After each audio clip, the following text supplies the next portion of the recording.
Hello, magandang Sunday.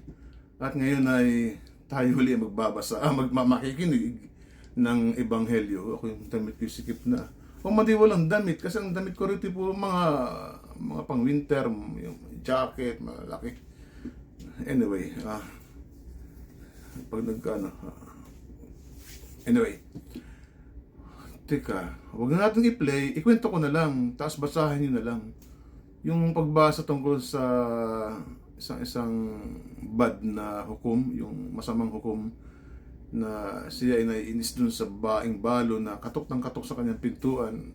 Sabi niya, pag naiamot ako sa babaeng kumakatok sa akin at humihingi ng katarungan, ay siya aking pagbibigyan, bibigay ko sa kanyang katarungan na hinihingi niya. Dahil ako naiinis ay parang ganun sinabi ng hukom. So, dun sa pagbasa, sinasabi na kung tayo ay laging nagdadasal sa Diyos, sa kinalaunan, sa araw-araw nating paghingi ng hinihiling natin sa Diyos ay Kanya rin ibibigay. Dahil tayo matyaga. So yun lang ang ibig sabihin ng Ebanghelyo. So, sa bandang huli nakalagay dun, darating ba ang anak ng tao at meron ba siya makikita na tao na nananampalataya sa kanya. Sa totoo lang ako dating seminarista, pero itong pagbasang ito parang napaka lalim Hindi ko kasi kayang explain bakit ganun ang pagbasa. Basta alam ko lang, ang Diyos ay pag tayo humingi, ibibigay niya. Dahil walang limit ang Diyos sa kanyang mga pagbibigay. Bagamat meron itong kanya-kanyang panahon at kanya-kanyang paraan. Bigla ko lang naalala nung meron isang kwento na bibilisan ko may isang kwento na isang punong mangga, Saka meron isang bata, sila ay magkaibigan, yung bata ay laging naroon sa punong mangga, paglaro siya, pag nagutom siya, kakainin niya yung mangga, pag inantok siya, matutulog siya ron sa lilim ng mangga.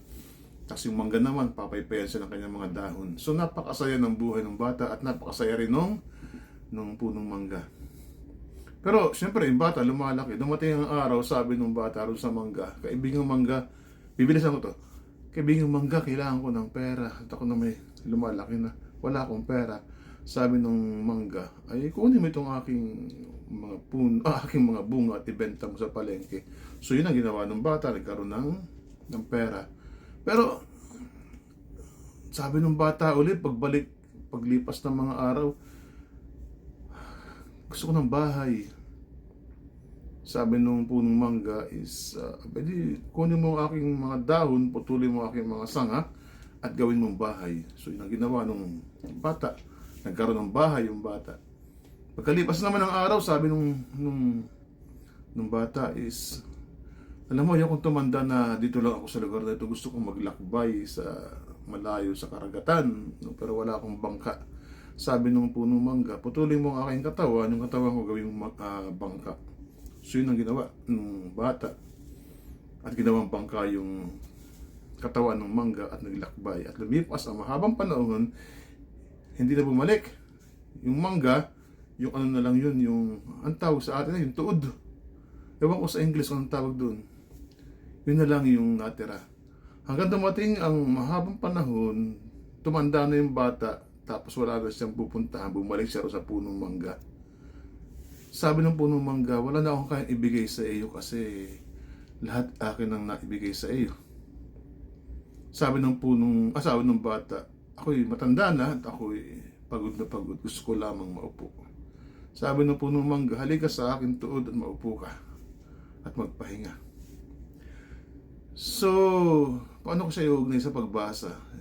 Siguro sa liit ng aking karunungan tungkol sa pagbasang iyan, siguro ganun ang Diyos o ganun din ang ating mga magulang, yung mabubuting magulang, na lahat ay gagawin, ibibigay para sa kanyang minamahal. Ganun din ang Diyos. Lahat ay ibibigay niya, pati nga ang bugtong anak niya, binigay niya para sa atin.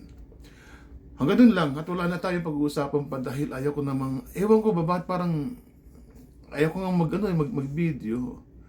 Kaya lang ako ginigising ako nung nasimulan natin eh. At least makalima man tayo, makapitong beses na ganito, okay na sa akin.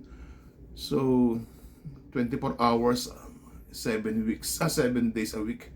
Siguro itong 4 na minutong ito ay maglaan lang tayo sa video ito. Ito hindi para sa reels ha. Ito totoo na ito lang kaya kong gawin na yung kahit pa paano magbigay ng salita ng Diyos at magbalik tanaw nung ako'y high school, nagbabible service kami.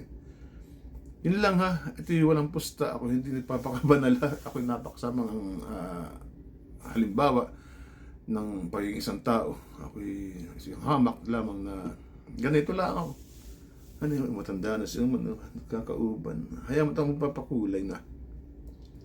Okay, so ito lang at ako ay babalik na sa aking gagawin. Ako ay magpapiano ulit. Yung piano andyan, gitara ko, and everything. Okay, God bless. Subukan niyo lang subukan niyo laging piliin yung maging malaya, piliin yung maging masaya. O para naman ako kung sino magsasabi na yun, honey. Ibig sabihin na sa hirap ng buhay ngayon, magsaya na lang tayo. Tayo na may wala nung 30 Pasko sa mundo. Jesus loves you.